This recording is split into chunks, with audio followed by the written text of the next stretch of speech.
doing something this afternoon. Yeah, it was funny. I looked over and oh, it's fun. There's an available chair up here. Which is fun. Really, really cracked up. You're on the air.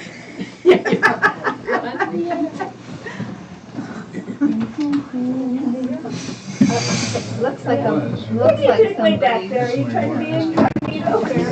Probably in front of you now? He thinks he's invisible. I just get. Nobody will sit next to me. I'm getting cold.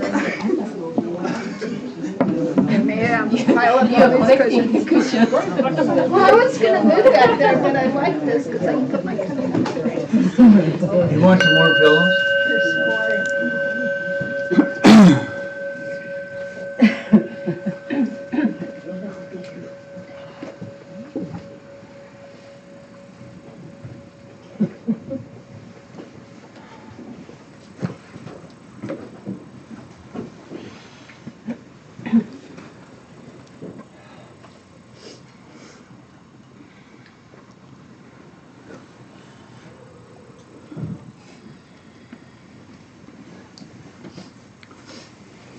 So first, how did this morning go? Could you say more than that? That's all Facebook asks.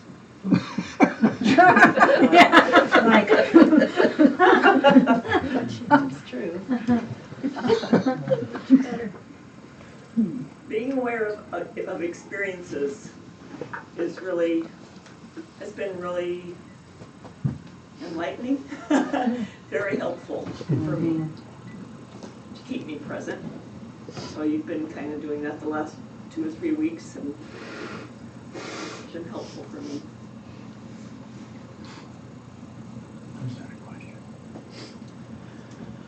Yeah, Linda? So you asked us to do some contemplation on the refuge Yeah. recitation, and so I listened in a different way to the first line where I and all beings go for refuge, and it suddenly struck me that all beings really meant all beings, and that people As opposed to who just your friends, or? yeah, or not people who are just Dharma, Yeah. oriented. Yeah. So I started thinking about certain public figures who I consider highly confused.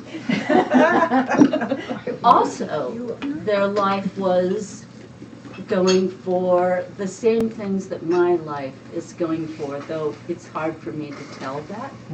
But just knowing that's true has a lot of impact. Just in the way, I think it evokes more compassion. It just allows me to soften my view. Not my opinions, but my view. So that was wonderful. So what do you get for that? What do I get for that? Maybe a little more ease. I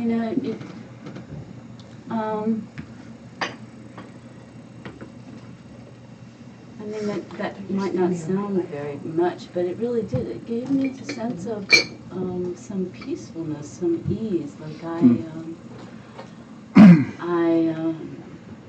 could soften around maybe some, certainly, I don't know if I want to say around opinions yet, because I might not, but just holding.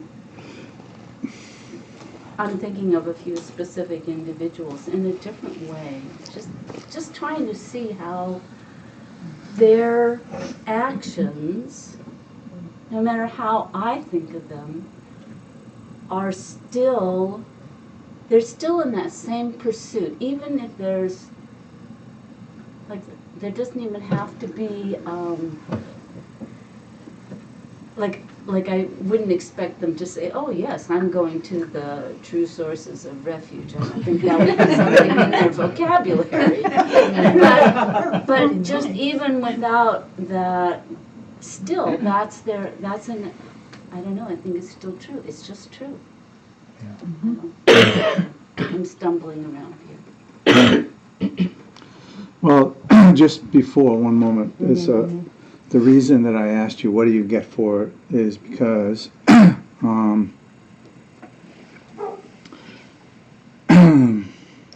I think that any of these practices, properly done, skillfully done, is beneficial in both directions. So we don't change our approach or our attitude without something happening to us, right? It's just a given. Even we don't know what it is, we know that something happens, and and something also happens. It happens to us in a kind of reflexive way. It also happens outside in the same way that we do anything outside. Something happens, and so from that perspective, it's actually not a big leap to get to the place where any of the practices can shed light on all of the practices. So the thing about that, which is I think helpful, is if we're not living in an environment like a cloistered retreat, for example, where the instructions are given to us and we're expected to do exactly that, most of us are living in a place where we're making those choices. I'm going to practice this, or I'm going to go to Jeff and Sally's thing and try that, or whatever it is, and it's helpful, I think, to realize that whatever it is that you're pursuing, pursued properly, authentically, it contains the entire path, so that we have an ever expanding view of it, rather than a kind of shrinking view where it comes down to the question, which is kind of ridiculous: what do I get from it? But some people will say, I've been working on behalf of sentient beings for decades, and I'm still waiting for mine. So it's actually, people do say that. People do say that. It's not an illegitimate question, but it does indicate like there's a piece of the view that's missing there. And so at some point that can be added on too. Well, the other part of it was, I thought, since I don't anticipate being enlightened in this lifetime, that at least I have a sense that something is being accomplished. Even if I'm still the most distracted meditator. You still the what? Most distracted, or at least one of the most distracted. That's quite a boast. Well,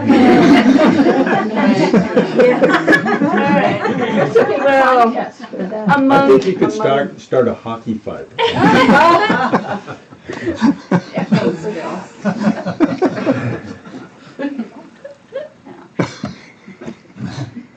Thanks, Linda. So along those same lines, but maybe not as good. What is it? Is that when I'm contemplating certain individuals, often the best I can do is just see how much resistance I have.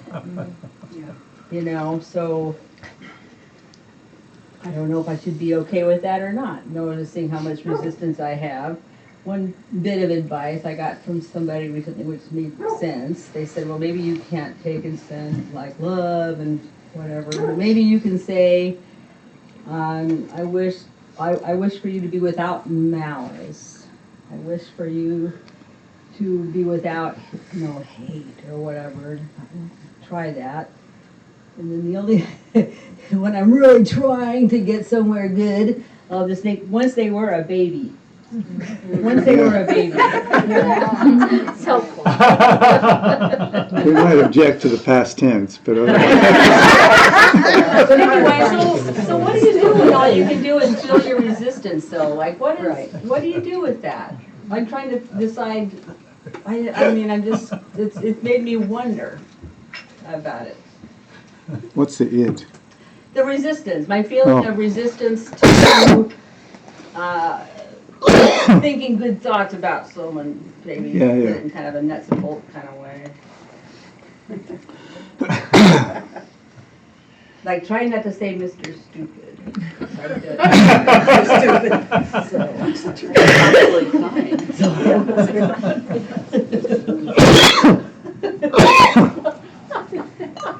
Well- No, it's all out there.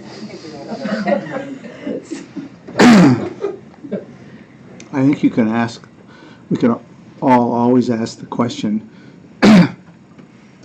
what's the likely outcome of anything that I might think or say or do? Okay. Like, and is that really the direction that I want to go, and what could I do that's different?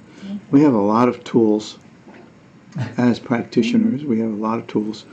and mostly as we get those tools, we don't keep up with our ability to use them.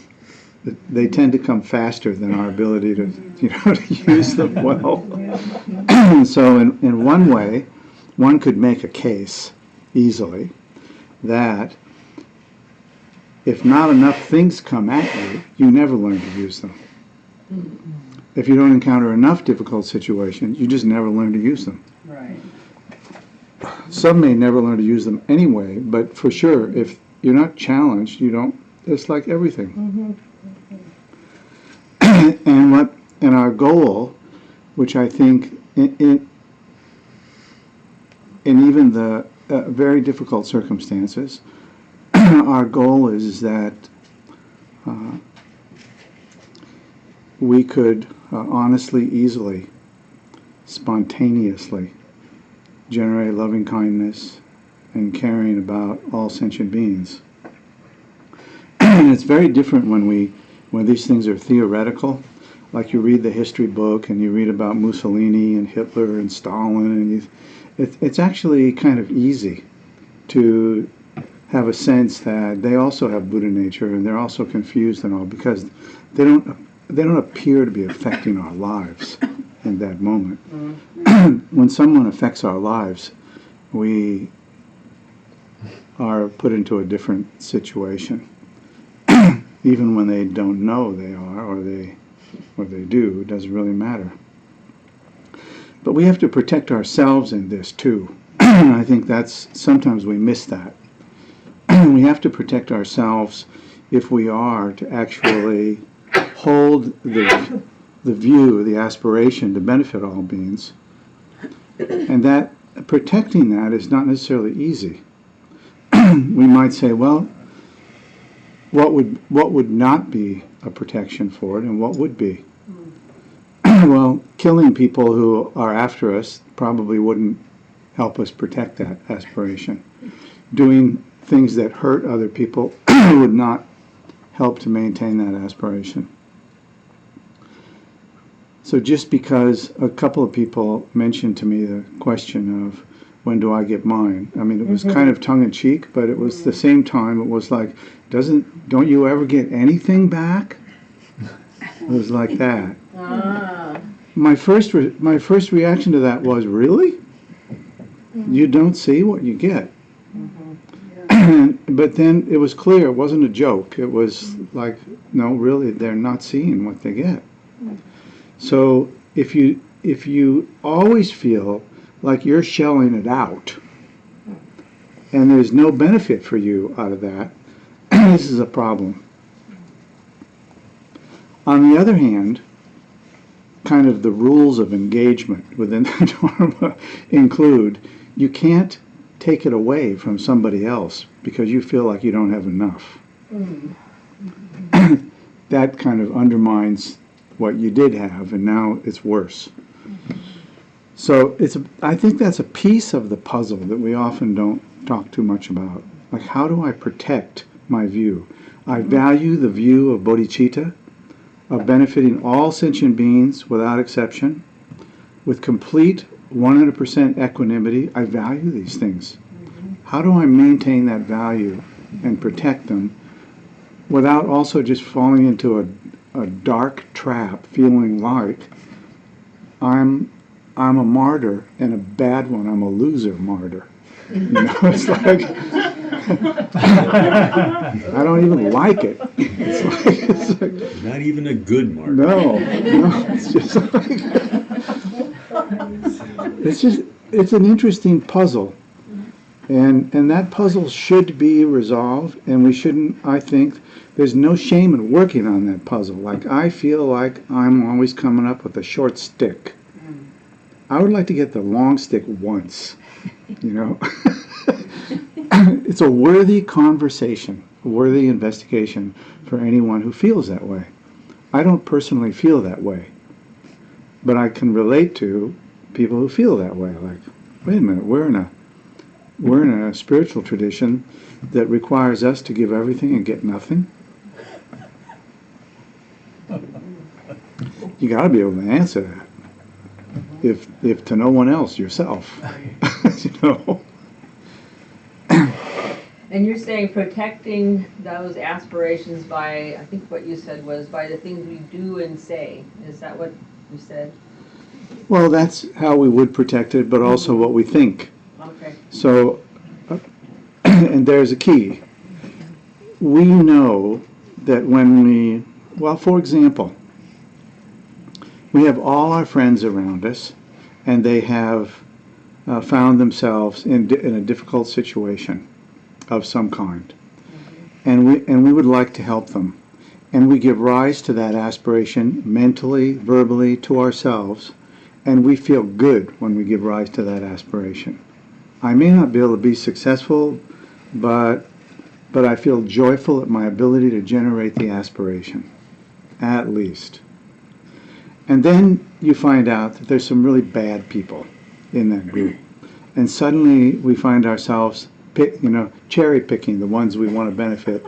Well, I'll benefit these people first, then they'll carry the tradition on somehow. In all the different ways that can happen. So the question, what do I get from this, is a simple question. It doesn't have to be complicated with all the things of I should be this and I shouldn't be that. It's just a very simple question. When do I get mine? For me, it's like it's already done. I always feel like giving rise to the aspiration to benefit others, even though it fails more than not, just in a kind of obvious way, it still feels like it was the right aspiration to hold. It's easy also to see how somebody would not feel that way. I held the aspiration and I got beat up anyway. I got mugged. Somebody broke my windshield or whatever it is. It doesn't work, therefore. I think that's pretty common, pretty easy to relate to in one way. So the issue of how do you protect it is not outside the realm of the Dharma, even though we're saying, how do I protect my aspiration? You can find teachings in books and things on how you protect your bodhicitta. For example. So I wouldn't throw that away. No. It's good. Okay. All right. Thank you. Jan, Two things. The first, briefly, you've used the analogy of the river. Can you hear me? You've used the analogy of the river, and there's everything floating by, and I always thought that was such a great analogy. But then when you said today, the river of our experience, I saw it. You know how you hear something 100 times, and the 101st time, oh, just like that. I saw your eyes get big when you said that. Right. And it was kind of like that. It was, it is, and then it gets dammed up. I get off in something, and it's a dam situation. It's not a river. You're elaborating metaphor. In the river dam. But, so that was very helpful. I wanted to thank you. That was helpful. Well, it just, sometimes some understanding, some old inner understanding opens up for a minute, when you get a deeper view Yeah. something. And I guess the question I have is, this person in question that we're talking about, these people,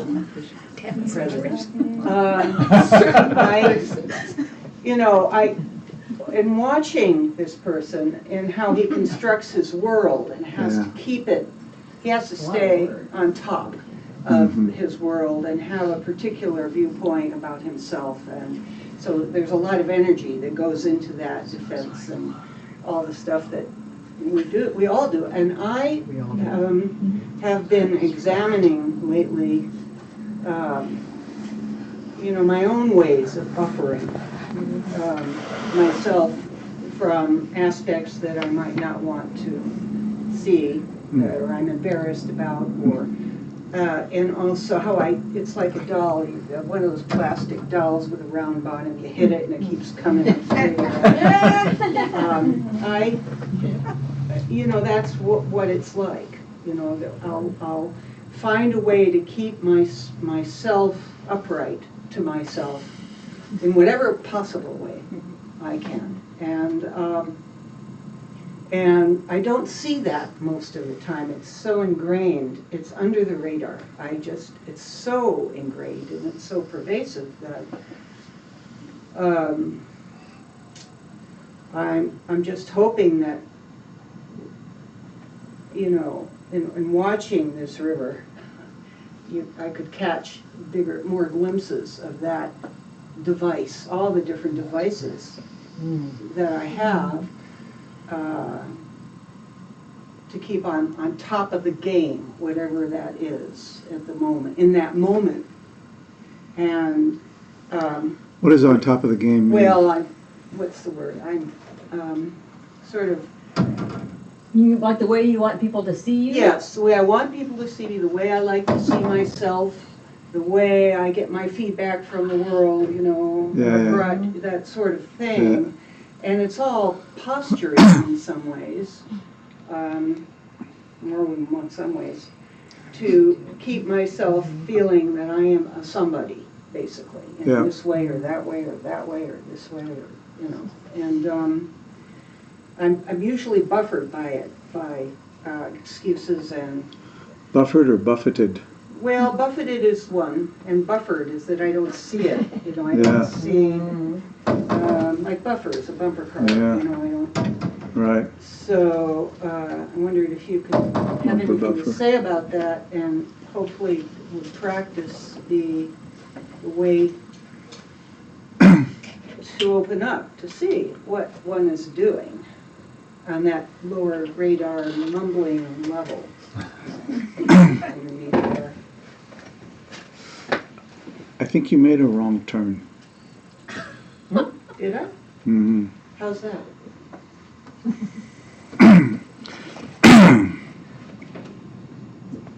Insofar as the practice that we were talking about this morning, the practice of just looking at the stream of your experiences, you will see things like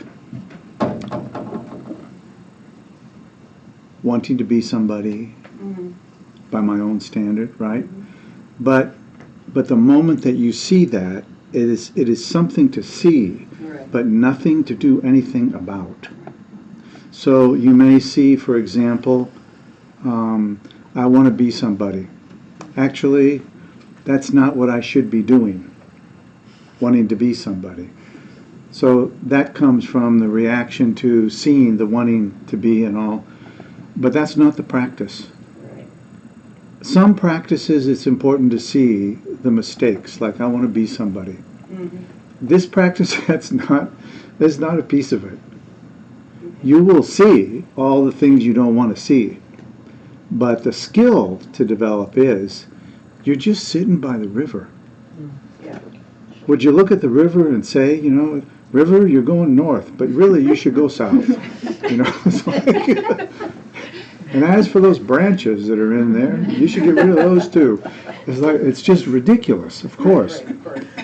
But it's no less ridiculous when we see our own proclivities, which we recognize as not in accordance with the Dharma, or not in accordance with what we imagine realization is, it's no more ridiculous to criticize ourselves for having had the thought, I would like to be great at doing this. And of course, by extension, I would like others to see it. Not too much, but just enough so I know. And then we say, oops, there's that I thing again, and then we start in on, how do I get rid of the I? You don't get rid of the I. But the I is so pervasive that that's why it's said sometimes, you cannot attain Buddhahood in this body. Now there's also the teaching, you can attain Buddhahood in this body, except they never say it that way. They always say, in this life. Because enlightenment doesn't occur in the body. That should be obvious. So, we need to develop the skill of whatever floats down the river, that's cool. It floats down the river. In the same way, the reason the river analogy is so good, and the reason why you see so many times, like a painting, ancient stuff, we have a painting and the sage is by the river watching the river go by. I remember for so many years I thought, what is this thing? It's like it occurs in so many places, like what's going on? And I had a lot of ideas. I think at this point none of them count. That the thing that is inspiring is sitting by the river, watching the river go by, done. That's it. And the river is the river of your experience. I love myself, I hate myself, I wish I could fix this person. No, I really shouldn't fix that person, I should be working on this. And all the things that we do, which are just experiences. We can judge them and say, oh, I shouldn't do that. That's another experience. So if we can start to develop the ability to just rest our awareness as it, bumpy and, uneven as it might be, to just see the experience go by. There's no break in it. It never ends. Day and night. It never ends. And then there's the teaching of, even you kill yourself, it doesn't end. So it's obviously the wrong move to try and fix it. It isn't going to fix. It's fine just the way it is. The issue is, can I just be okay with everything that I see and see everything? Just to see.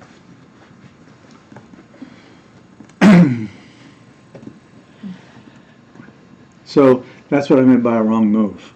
It's like nothing to fix.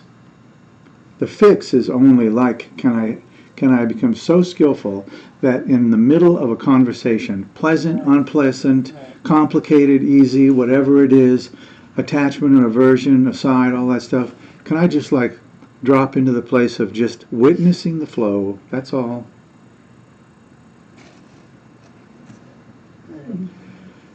That's the shamatha practice that we've been trying to work with gradually. Well, and we'll continue to work with it gradually, but it's not the only thing, because some people can't do that, or they can't do it yet, and so they feel like they're going to fail at it. So there's other things to look at than just the totality of the stream and the river of our experience, which can be too much. So we need another level to drop down into it too. That's just an issue of having sufficient tools and skills to work with all situations that arise.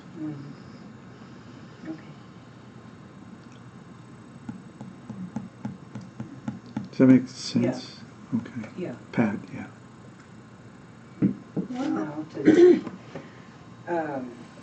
Yeah, it does. What happens is that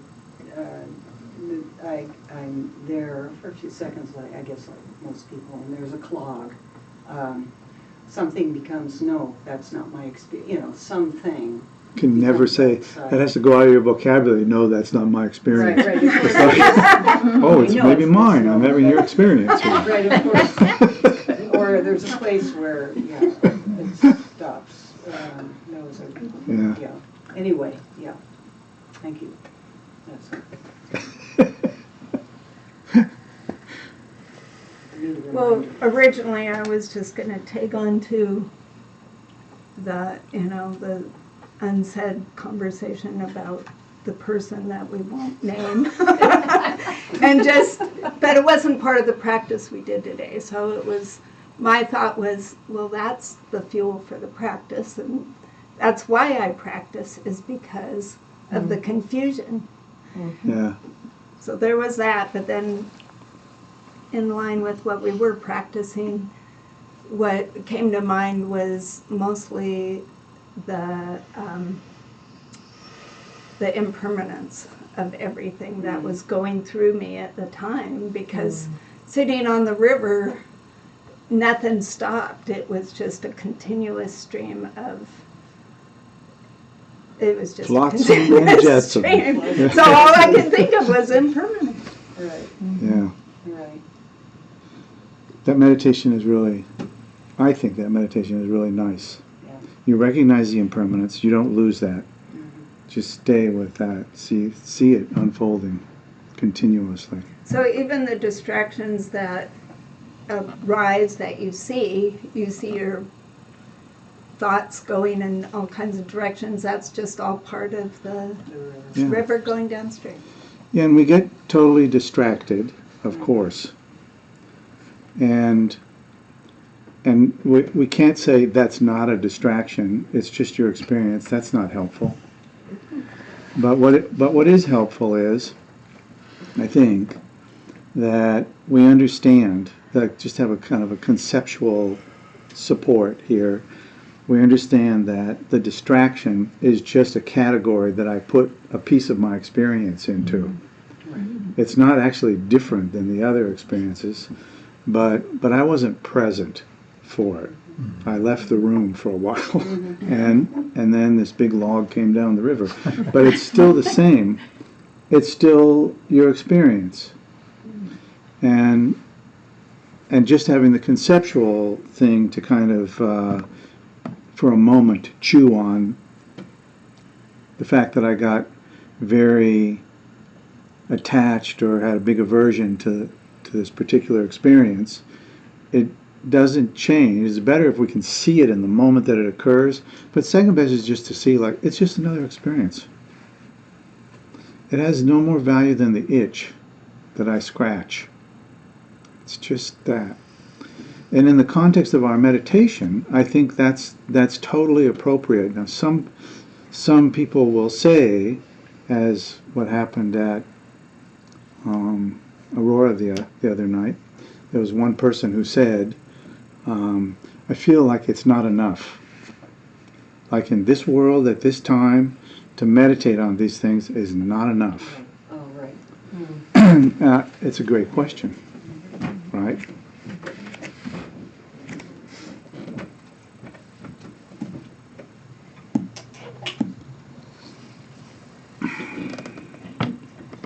Well, if you have control over everybody else, then it's not enough. But if you only have control over your own actions. Yeah. If you have control of everybody else, I think we call that fascism.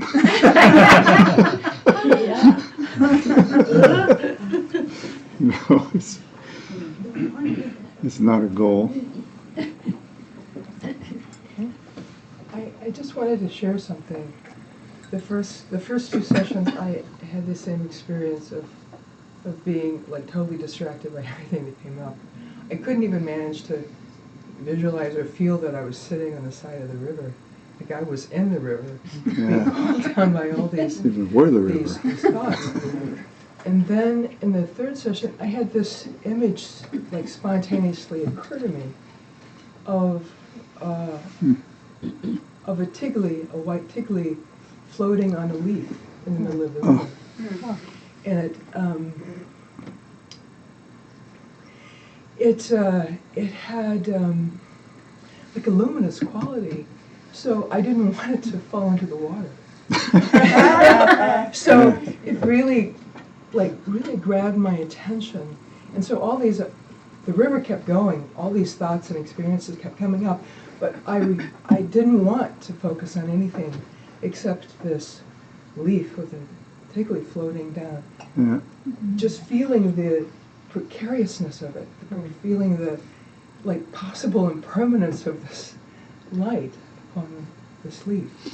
So just contemplating that makes me think that, I mean, I feel like it was a gift from my unconscious or something to help me like focus, but yet I think that's like a kind of a shamatha on a sacred object to me.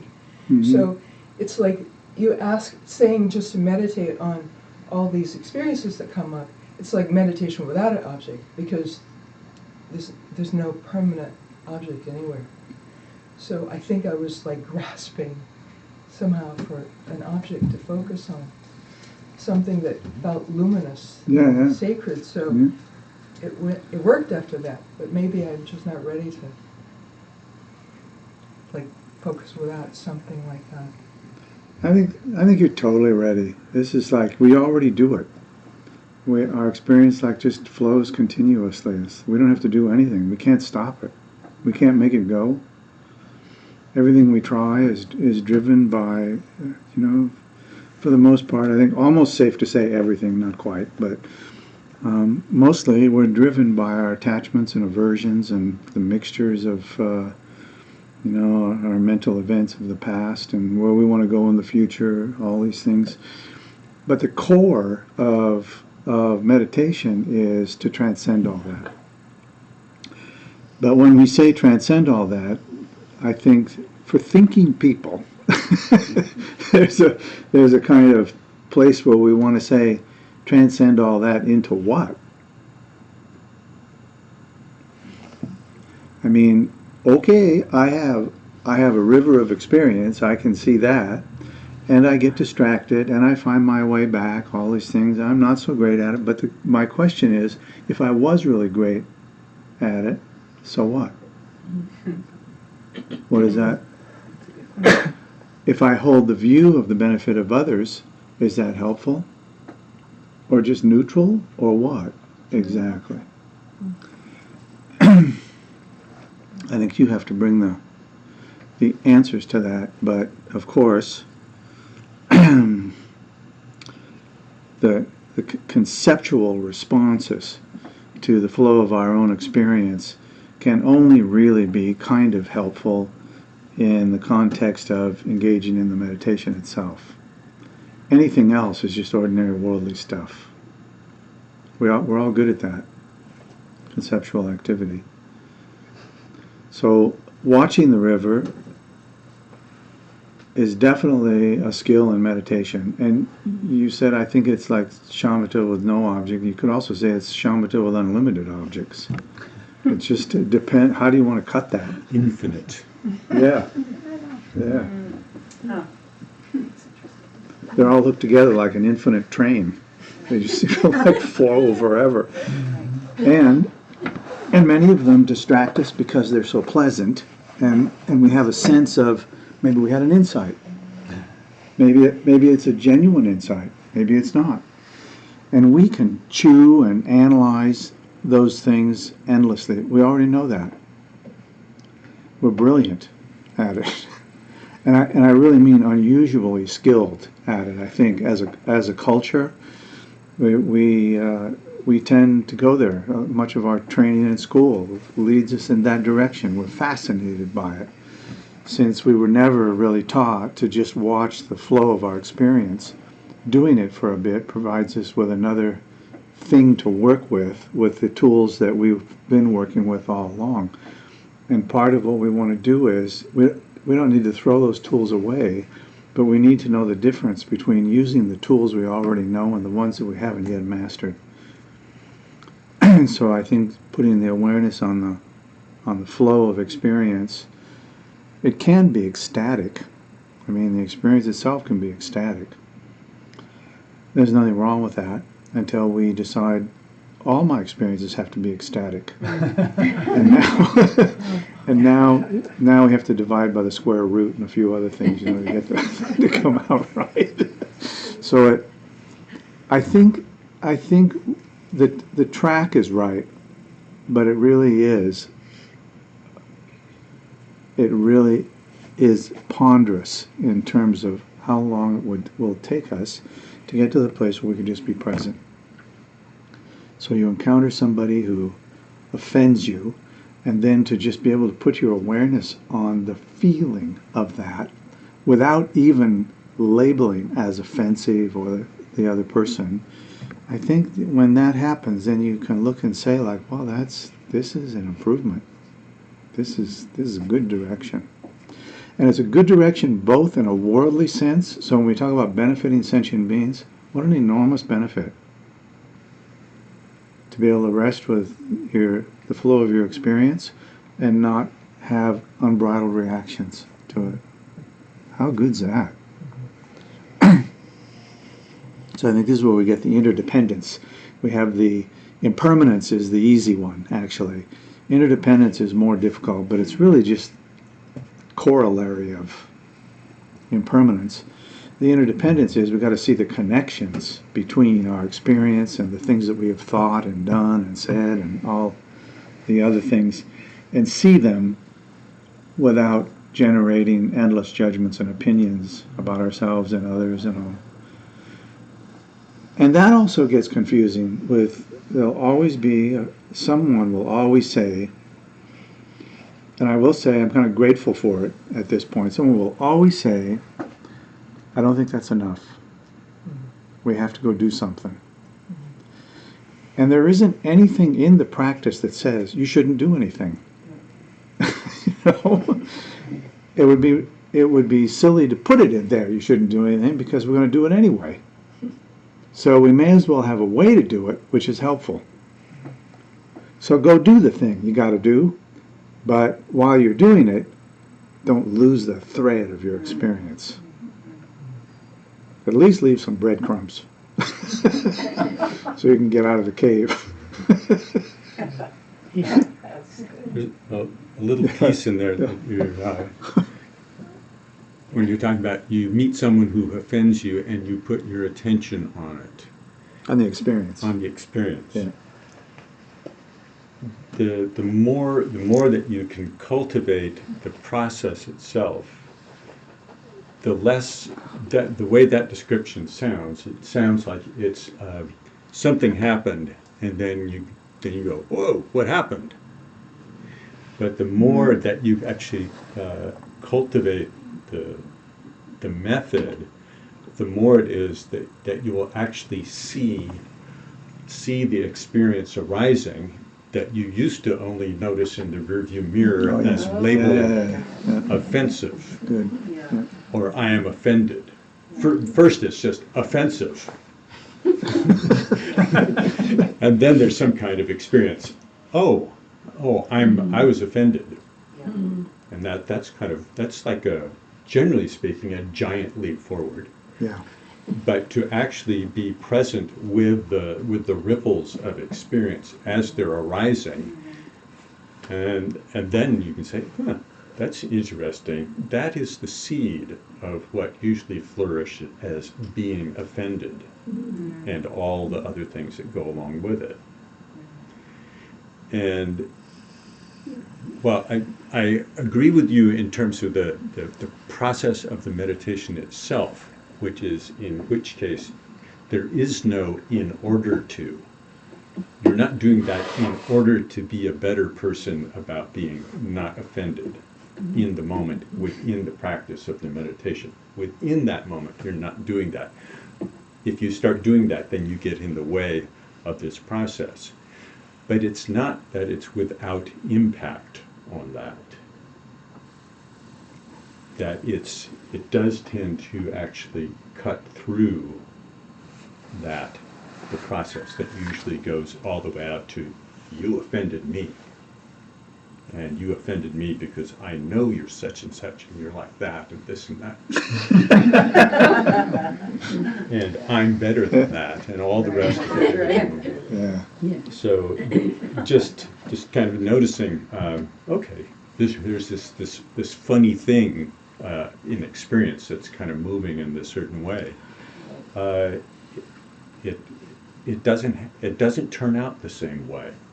It just doesn't turn out the same way. And there's no need in that moment to actually have an in order to. But outside of the formal practice, it is important to cultivate a kind of a framework of aspirations and a framework of understanding what's generally helpful and what's generally harmful. And because they're different kind of filters, just as the moving from everything is your fault, and I am an innocent victim of all this stuff that you've done to me, and I have no creative or active role in the process. Moving from that to actually seeing, oh, I have a creative role in it. That's a big step. Oh, yeah. And that may just come about by contemplating, how's this working for me? Generally speaking, on a really coarse level, am I more peaceful? Am I more productive? Am I more helpful? Do situations turn out better when I start screaming at people about how offensive they are? Yes.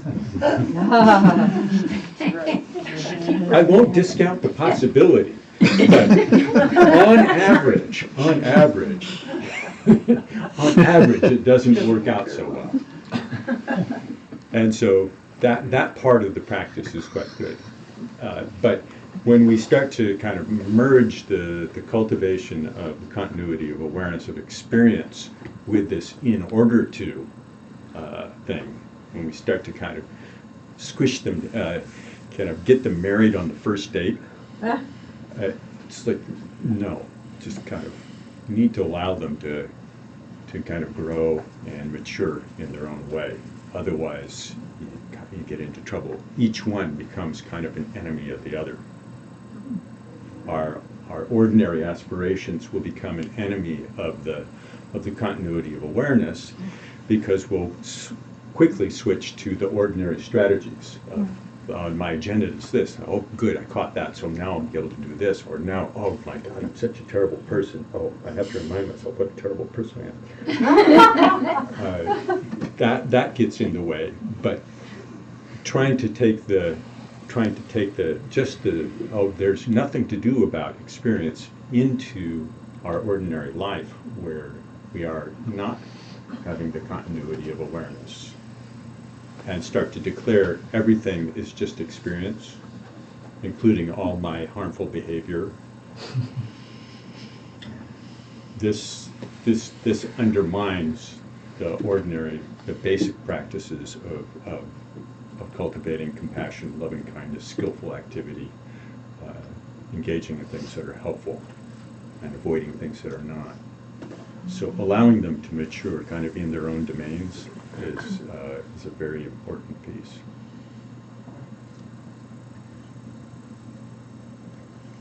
But the thing that we're not used to is we're not used to at all just being present with the fine grain of experience unfolding, without the labels, without the concepts. That one is completely. The other one we have, whether we're good or bad at it, we have kind of an idea. Oh, we should all be good people, and so I'll kind of make an effort. Whether I'm kind of get it right at all, having good concepts, that's one thing. But at least we sort of understand that as a general strategy. The piece about cultivating the continuity of awareness, that's the one where we don't have a context for that generally. And in the end, that will be the most profound, allow for the most profound opening. Sorry, which will allow for the most profound? The really becoming familiar with the resting with an experience unfolding. Yes, right. So, are you, It was, to add to that, Laura Michael, we've had teachings on the river experience before and teachings on focusing on the breath, but the way that you put the two together at the end of the first teaching, it helped me experience more of just aware of the river and not diving into it and thinking the thoughts and chewing on the stuff going by and being immersed in the river. And so the adding, focusing on the breath as we're being aware of this river experience helped me see it as the river and I was on the edge instead of diving in. And it putting those two together was very helpful and gave me not continuous, but instances of just being aware instead of thinking or doing. Yeah. So thanks for the junction. You're looking puzzled. Did I? I usually am. So, But because it sounded like at the end of the first teaching, the intro, you had been talking about the river, and then you mentioned focusing on the breath, and that kind of gave like a this helped. yeah, I think that's.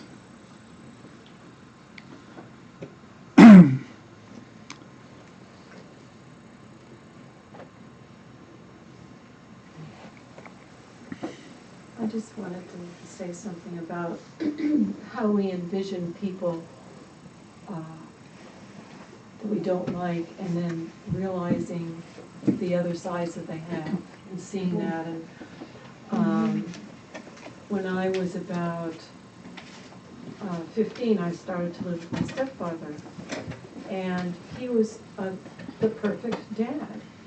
I mean, he was kind. He tutored me in algebra every night. He participated with the family. He took us swimming. He did all these things. He was a good man, and we did it on a shoestring because he was only a G5 at that time. And he was he was a calm person. If I did something stupid, he never said that I was stupid. He was just very kind. Even if I did really, really stupid things. And he was this ideal person. And my little brother went out on his bicycle one day, and his best friend was a little black boy down the street. And my stepfather told him that he couldn't play with that little boy anymore. And then later on, probably about 5 years later, I was living with them up in the north part of the state, in New Mexico. I was going to the university, and my best friend happened to be an African-American pianist. And she was visiting, and I begged her to play something on the piano, and she played this beautiful piece. And we left, because I was going to give her a ride back to the university, and he looked at me as we were leaving. He said, "Don't invite her again." And so I came to realize over many years that he was a blatant racist. And as he grew into his alcoholism, it became very pronounced. Bad jokes and so on. But I just loved that man. And as I grew older, one time my husband and I came down to visit. That would have been much longer. And Dave was taking us all out to eat at a very nice little restaurant. And my stepfather began to tell blatantly racist jokes, even using the N-word. And Dave was really kind. He said, "I would appreciate it if you would stop saying that. I would appreciate it if you would not do that anymore." Because, I mean, we were taking them, Dave was taking them out to eat. So, it's difficult. I mean, it's difficult living with someone that you really love, and then you realize there's a part of them that's just really weird. And so I can imagine with the Trump children that this must be a real, strange situation that they're in too. But I just wanted to bring that up because, and then the other thing I wanted to say is that about 30 or 40 years ago, Svetlana Stalin put out a book about her father and how she loved him. I mean, this is the strange situation that just seems to be what things are all about. It's just, Kind of like we're all those same people, right? I mean, we have this kind, loving side, and then we can actually That's right. manifest that other side if we let it.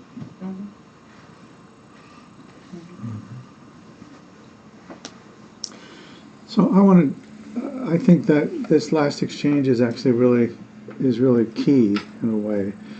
When we talk about, there's an experimental part of what we all engage in when we practice the Dharma. And there's another piece which is clearly prescribed by the formal teachings and the Dharma and whatever lineage you're part of and all. And I think both of those things are important. That is to say that I can't really imagine that you would go deep into an understanding of the Dharma if you didn't carry your own experiment into that space. I cannot imagine it. You would be able to say the right things, look the right way, all of those things, but would you actually have the depth of experience and the ability to be skillful and wise in decisions and relationships? Probably not. Probably not. But I also think there's a risk on the other side where it all becomes an experiment, and then it takes on shades from other aspects of our life, which we've always wanted to be spiritual.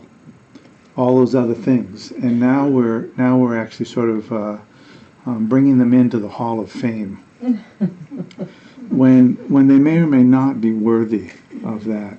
So, for example, just in the very beginning of our practice, when we look at the refuge and bodhicitta prayer, and something like the four immeasurables of loving kindness and compassion and sympathetic joy and equanimity, we need to also spend at least equal time in those places in order that we don't lose that tried and true thread of authenticity.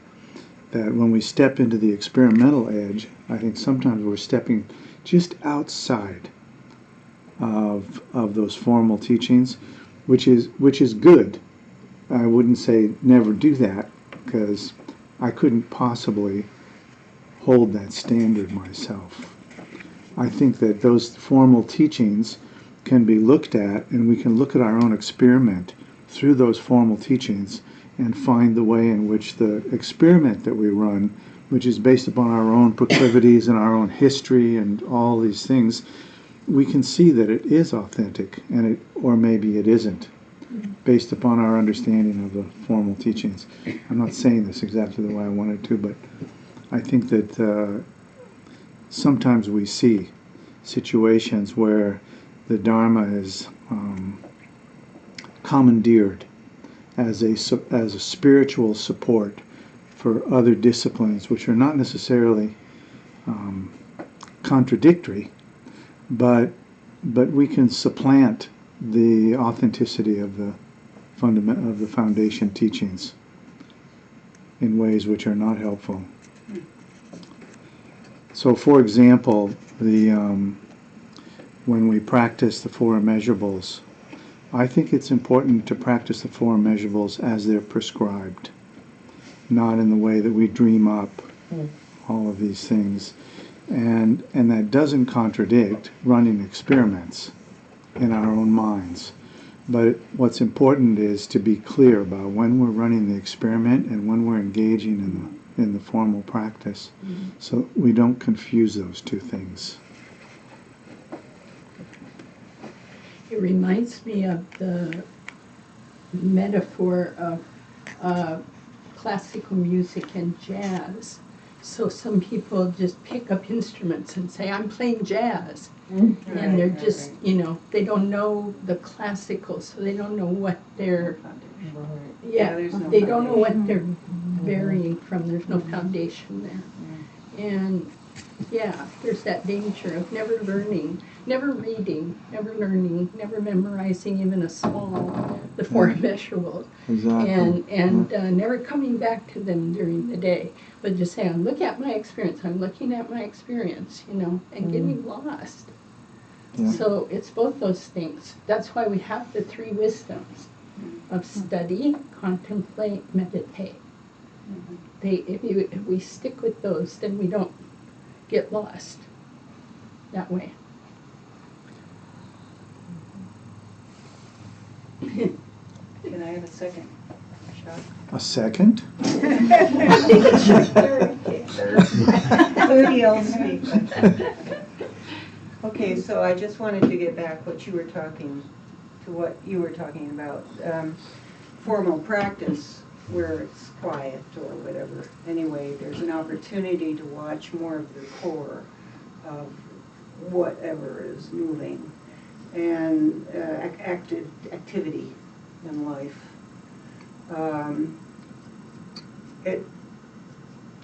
It seems that in some sense what you're saying now would apply also. It would be very easy to improvise. It's easy to improvise in life and do it to one's own self-interest and call it something else. And I've seen myself do that. And so this applies to that. It seems like when I'm in action and talking and moving, it's, I can have a very narrow or a sort of a thin experience of the observation, but it doesn't go very deep because there's too much going on. But I also can justify. It's just so clever with how that can twist to serve my own, ego, or whatever word you want to use for that, self-love, self-claim. So that's why you're saying that one's behavior is important. Is that what you're saying? I don't know that that's what I was saying, but sort of, yeah. Yeah, well, I would say one's behavior is important. I won't. It is. Yeah. Yeah. It's Zopa has often reminded us that it's very hard to establish any kind of quiescence Right. when we're so committed to a life of exaggerated activity, opinions, and Right. That's why. Yeah. it's just very hard. Right. It's if you're so convinced that that's what life is, there isn't any space to pause. There isn't. It's just like you just go over it like a bulldozer. So it is important, and that's one of the reasons to talk about sticking.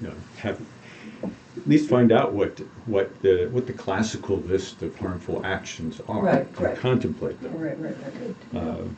It's very handy. It's very useful. Even if you think, oh, I don't agree with point number 9, or that's taking it. Well, that could be taken a little bit to the extreme. Whatever it is, but you have at least your own relationship with it, and you know what the point of departure is. Okay. But part of my point was that blending the two prematurely, kind of forcing them, it doesn't help either one. Right.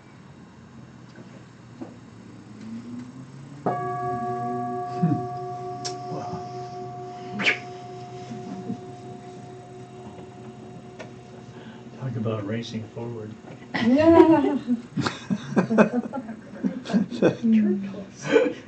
Turtles. Going to dedicate here.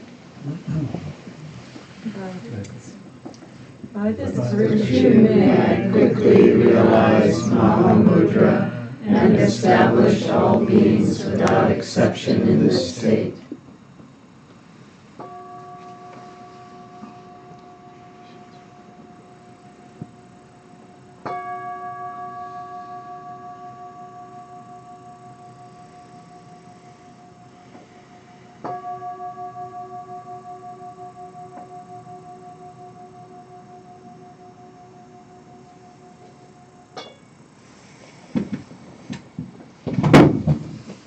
One quick announcement, if you brought a potluck anything, please take your pot home, take your food home. But if you want to leave desserts for tonight. We're selective. Just for the students who are coming. Oh, Yeah, we have meditations at 6:30, so I won't eat them all.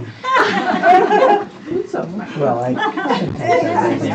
I usually snack like things, but please take the other ones. Actually, I think I said that one.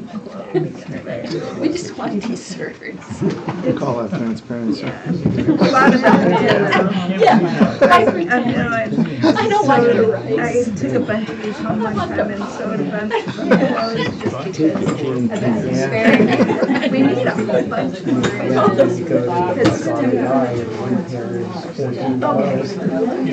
I'm happy about this dance. Well, I think it's just K-pop, you know, just, I'll go there.